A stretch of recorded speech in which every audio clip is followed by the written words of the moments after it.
در نتیجه برگزار نمودن چهاره‌بینی‌های اپراتیوی جستجویی از جانب کارمندان میلیسیا، مردان 33 و 34 ساله ساکن شهر خوروغ با گمان قصداً رسانیدن ضرر وزنی به سلامتی دستگیر کرده شدند.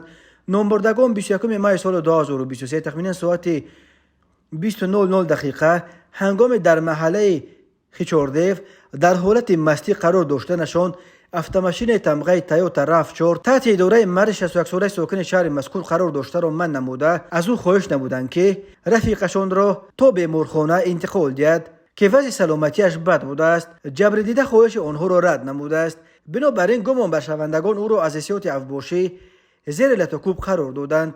در نتیجه جبر دیده جراحت وزن جسمانی به سلامتیش برداشته در بیمارخانه بستری گردیده است. نسبت گمان بر شوندگان پرونده جنایتی با ماده 110 قسم 2 بند که کودکس جنایتی جمهوری تاجیکستان آغاز کرده شده تفتیشات ادامه دارد.